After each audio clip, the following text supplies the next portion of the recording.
All right. So, I'm going to make the gospel easy. All right, are you ready? This is the gospel.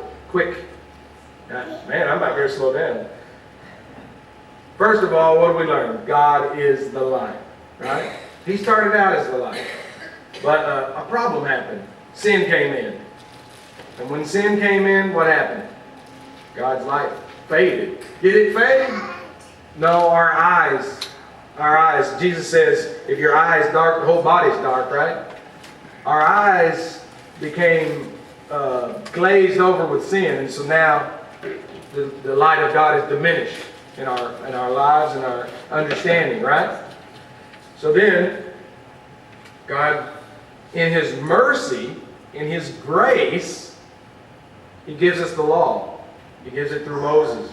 Well, it was there before, but He really establishes it in Moses, right? Whose good was that for? That was for our good. Don't let people lie to you. There's nothing wrong with the law.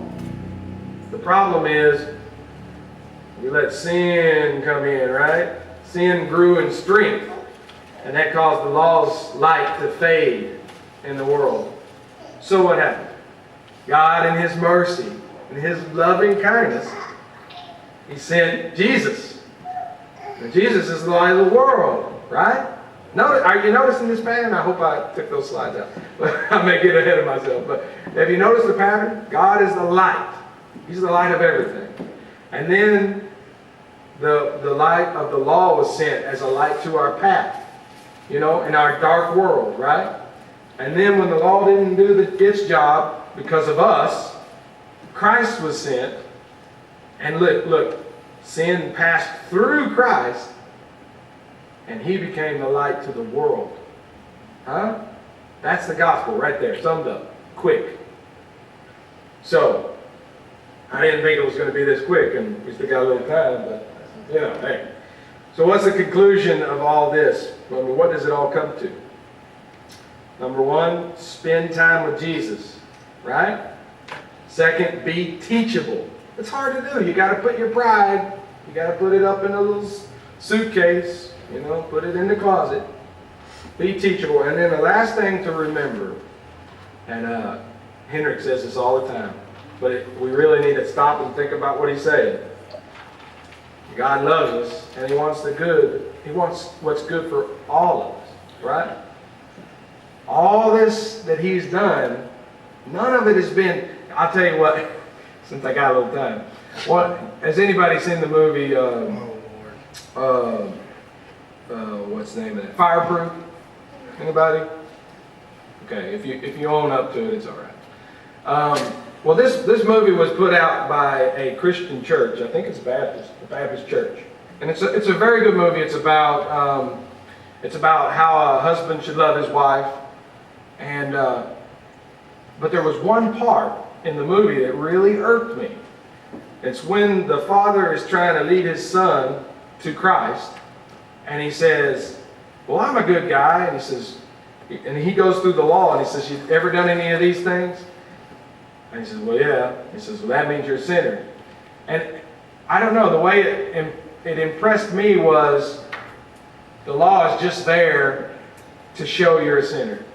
And that is what the law does. That is its function. But I don't know, it seemed like an arbitrary set of rules that God just kind of put out there to trip us up. And that's not what happened. That's not the purpose of the law at all. And so often I hear people, because I listen to a lot of different preachers, and I hear this common thread that the law was just there to trip us up. That's not it. It was part of God's grace to teach us, to bring us to Him. Anyway, that was a little side note. So, what should we be doing? What did Jesus say He was? The light of the world. The light of the world. So what should we do with, when He says, let your light shine, is He talking about your light? No, Him. He's talking about Him, right? Yeah. Talking about letting, holding Him up. Not ourselves, but Christ, right? And sharing Him with the world. Too many of us, and I'm including myself here, we're not shining.